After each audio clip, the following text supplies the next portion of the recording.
BEEX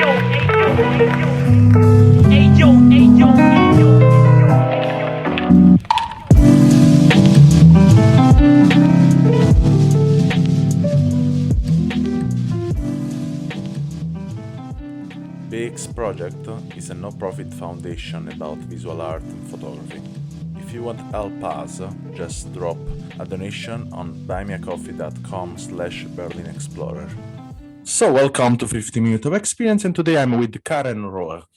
So welcome, Karen. Hi, thank you. Thank you for the invitation. So it's nice to have you here and to talk with you today. And can you introduce a bit yourself? Where are you from? What do you do? And yeah, tell something about you. Okay, so well, my name is Karen. I was born in France. I'm actually living in Marseille, south of France. I am 28. Sorry, I was about to get myself older, but I'm still 28, so I have to take advantage of the few months that I have. And I have a master degree of history of art and tourism. And yeah, that's pretty much it. I used to be a travel agent, but then COVID thing happened. It's quite complicated for everybody, but yeah, so here I am, still there enjoying Oh, photography. perfect. So you are based in Marseille, right? Yes. And yeah, watching your Instagram account right now, I'm seeing that there are many tags to say who you are, what you do. So you're a Yeah. photographer, experimental photographer, and we can say use many type of chemical photography to discover your way to communicate. Let's say like that. Yeah. And I'm curious to know when did you start to taking pictures and why? I mean, I'm more interested why Okay. than when. Well, I'm gonna start from really the beginning. I started photography, not film photography, but photography back in 2013. I got myself my first DSLR camera, and photography had always been part of my life because my father used to love photography. So since I'm a kid, I've been used to see different types of film here and there, but it's only in 2013 that I got my first digital camera. And then, well, I took pictures, but you know, it's a big camera. I wasn't feeling very much comfortable to take pictures outside, mostly of people. And so there were periods where I would take pictures, but then I would stop, and it continued like that for quite a while. And then I even changed camera, but I still felt the same. It's only in 2018 that I was curious to try film photography. Film photography, because to be honest, photography had always been something that I love, and I was feeling not very happy to love that art, but not doing it. So I tried film photography, and then I also admire a lot of photographers that are actually uh, either they started with film, either they only had film, and so that's the reason why I started. And then since 2018, I completely stopped taking pictures with a digital camera. I was completely in love with the process of film photography. I actually started to develop myself at home pretty fast after my second film. I bought chemicals and I tried to develop at home. Um, what I love about photography, but I would say film photography, but it's a spectrum. Film photography allowed me to enter in a world that I never imagined would be so big, and I also started to experiment while developing color, black and white, experimenting with the process, and also discovering alternative photography. And so now I think that I cannot imagine myself stopping film photography, and I love everything about it. Not only taking pictures, but also um, feeling the matters, feeling everything, feeling the picture. The cameras are also very beautiful objects themselves. So it's hard for me to say why I love it. I just fell in love for every reason that I told you. Of course, it's not always easy. There are moments that you fail, and it's hard to fail, and it's hard to lose images, for example. But it's like that. Yeah, it's I was just curious, more the why you think that. I mean, it's not can be everything the answer. This is the point. Mhm. And yeah, you are shooting a lot of pictures. So then I was curious to ask you if for you it's more important to take picture or to develop the picture, and where you spend more time, and so on. But yeah, I want to change completely the topic of the question, and I want to ask to you what there is something you think is missed in the action of doing photography. Well, I'm gonna combine your both questions and reply to and give you just one answer. Basically, um, I I would never compare, for example, taking pictures with a digital camera and film photography. It's completely different. They're both actually.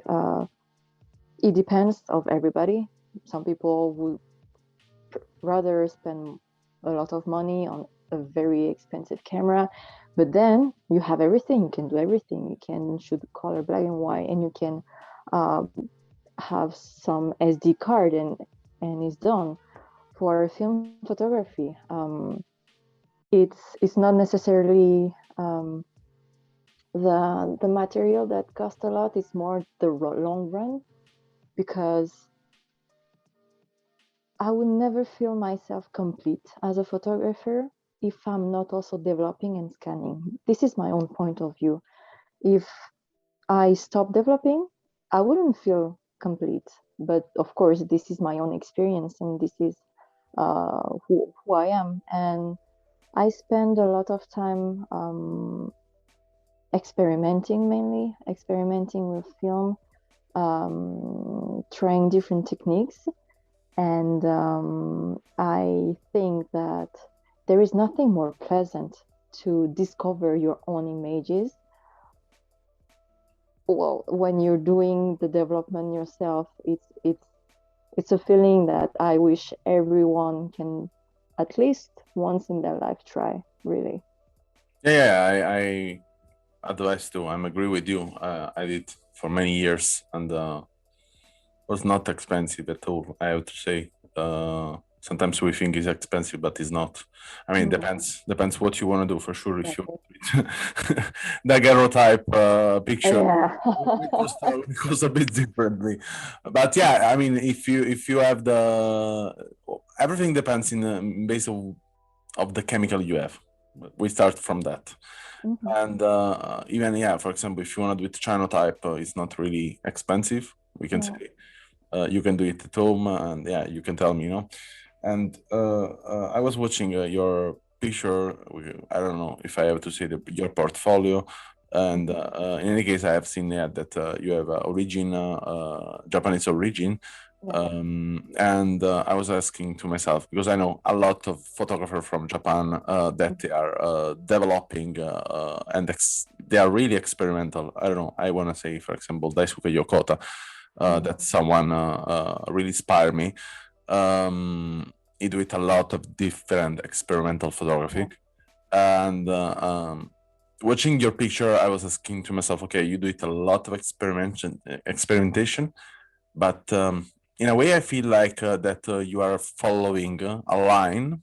It's an invisible line, probably, structured in your mind that continue to push up on the same kind of frame. it seems like that you have an image in your mind that you are trying to capture and to developing, and is always there. I mean, even if the months pass, the picture is, and it's something I have seen watching your profile, and in a way it's really interesting from my part. In another way, I think like, okay, what does it mean that? Why you are seeing always that?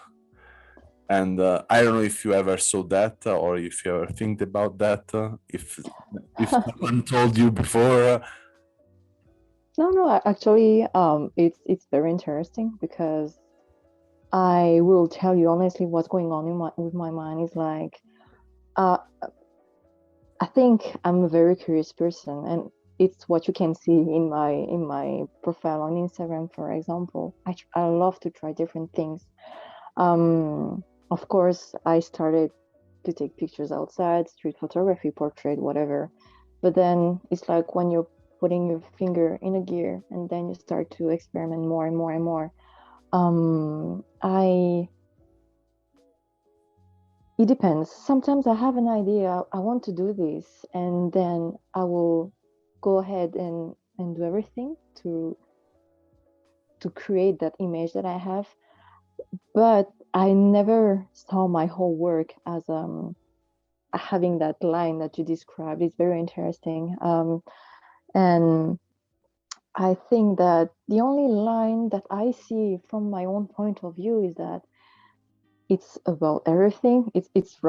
Well, it's not random, but you will one day I'm gonna do cyanotype, the other day I'm gonna do an EBS technique, and then the next day I'm gonna do film soup. So it's really about how I feel in the moment and what I want to do, what I try to express and experiment. There are moments that I'm like, okay, I'm gonna put aside the experimentation. I just want to go outside, take landscape, and I would like to try this film or this camera, and it really depends of the period, the mood, and how I feel.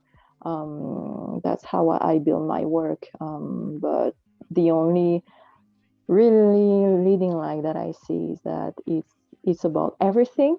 My style is not to have a style, I think, or have that leading line of experimenting everything. But it's interesting what you said because, well, I think that no one told me that, so it's always very good to have a different kind of feedback.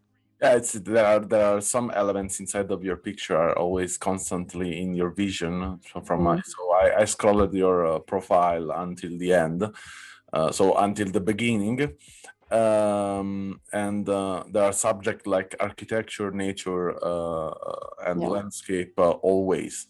I mean, yeah, it's something it's remarked inside of your vision, and yeah, it's something. Totally unconsciously, we can say, and same way also personal because it's representing you, and there are a few the moment where you are more close a subject. Now it's not important if it's a subject is a human or material, but I see that you are really close to the nature and the animal and to yourself because you portray yourself. For example, there are picture of a stone, of stones, for example, where you are really much more closed, and I think it's totally that in a way or another, unconsciously you portray yourself through these stones. No, but you're right. I completely agree that I don't think I'm very a photographer that I like, how can I say that? I like portrait, but this is not necessarily what I'm gonna be doing most of the time. And like you said, I'm more for me nature is something very important. I don't know. It's something that I want to represent also with my photography, the beauty of the nature, the beauty of our environment, that sometimes we have a life that we have and we don't spend maybe the time to look for it, to appreciate it, and to also take advantage and to use the beauty of this earth to also create something. By experimenting film, you can create completely different type of landscape, or you feel like you're in another planet. Recently, I tried a film. It's one of the most recent work that I've done with infrared film, Yeah. where I have the chance to live nearby a park. Maybe that's why I like to shoot a lot of nature. It helps to have the park nearby. But I like to use what we have around and to make it a little bit different. That's why the infrared film was very fun, to be honest, to experiment. And I enjoyed a lot this series, for example. Yeah, I've seen that. They are. I'm in love with just. I would say, I found one picture that is touched me more than everyone, and it's the one that you do it the soup with vinegar, and there are these shades red and this blue. How Mm. we want to say Like line of line and the thunder. vein is better to say vein. Yes. Yeah, and I like a lot. Is touch me more than every other picture you did, and Mhm. in a way, I feel like it's an accidental work, but to be post on your Instagram means that in a way touched you also, and yeah, I think it's a really great, Thank you. and I would love Thank to you. see more Thank pictures you so like much. that because I think they are. In a way, yeah, they are going out from photography, and this is the nice part of experimental. That when you can cut off the photography in a way Mm, and go inside of the process of chemical, yeah. discovering much more. So there is not only photography; there is much more than photography. Yeah.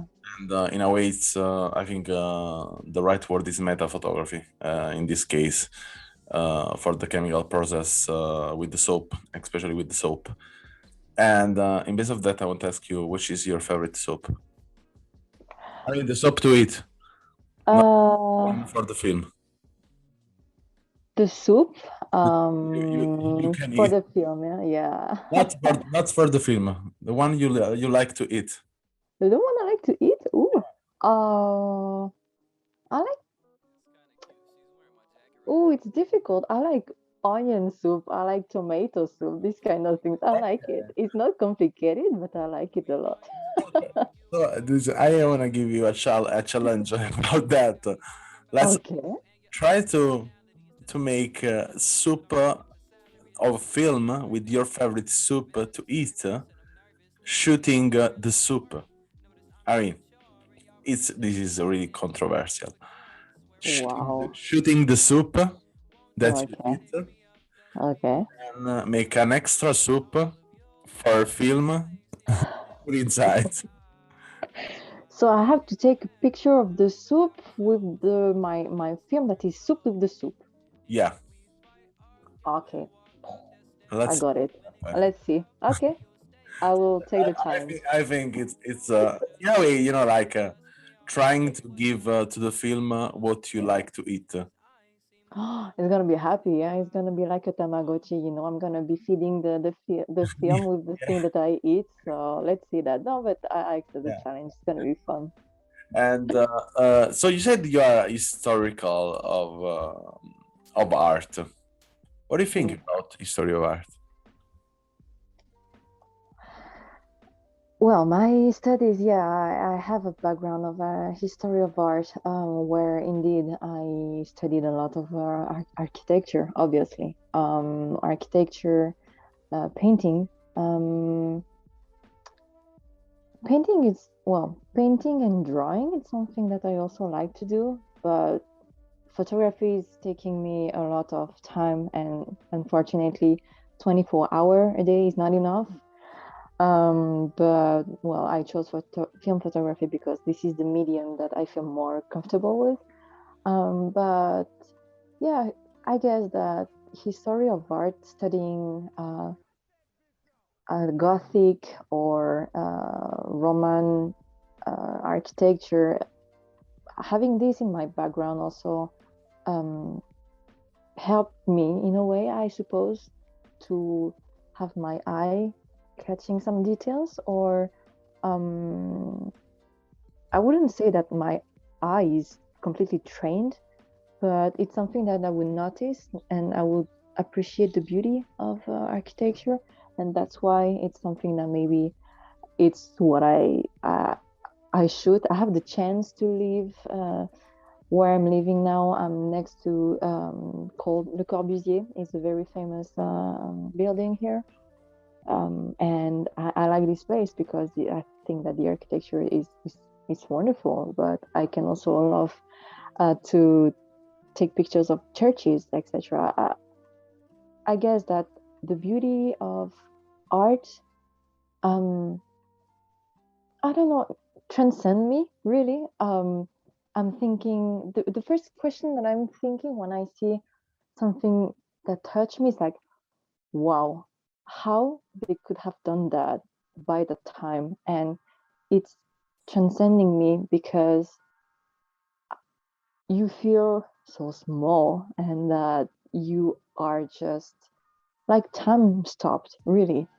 And I love to take the time to admire because nowadays it's like we don't have time, so we don't have time to appreciate nothing. But when I see places like that, it can be landscape, it can be also a painting, it can be Notre Dame, for example, in Paris. I'm like, it's majestuous, it's wonderful, and it's really that feeling of transcending me where I feel like I'm disconnected with everything around me. So I want to give you a last question, but I think it's difficult in a way. Okay. But you repeated many times the word beauty, and I think it is something I will introduce in every podcast I do it. Mm-hmm. That what means for you beauty? Beauty is a feeling, an emotion. It's very proper to everybody. What I'm gonna find beautiful, maybe you're not gonna like it. It's like that. For me, beautiful, it's something that I feel like it's gonna be weird to say, but something that touched my soul and I feel it. It's something that I feel, that an emotion. I have shivers. I feel like nothing around me matters. And it's not necessarily the object itself, it's how it makes me feel. That for me, this is beautiful. And for me, it's a feeling, shivers, like nothing else around me exists, and that I could stay there and look at it and not even seeing the time passing. And it's not even something that I necessarily see. I find beauty in some. I will give you an example. There is a scent, a smell that is very particular. It's only when I was a few years ago, I went to a forest and you had that smell of pine trees, but it's something that I cannot catch. I cannot see. It can also be something that I smell. And one last thing is that I had the chance to live in French Guyana. It's in South America, next to Brazil. I lived there for a few years, and um, there are islands. I went to these islands when I was a kid, and for the first time in my life, I saw the Milky Way, like I never saw. And here again, it's not a painting, it's nothing, it's just the Milky Way, and it's wonderful. And this is also something that transcended me. It can be many things. It's just how it makes me feel. Good, really interesting, really interesting. I mean, I was Thank you. starting to think that for sure when we have to describe what is our beauty Mm-hmm. and come up a lot of different metaphors and stories we can say. And I Yeah. think, it's really unlimited what is behind one word in this case. And in this case also about photography. Photography is just, we can say, the tool connect us with something. And now if we do it, I mean, also if we do it digital, for example, I discovered there are ways to make material the digital and work as an analog.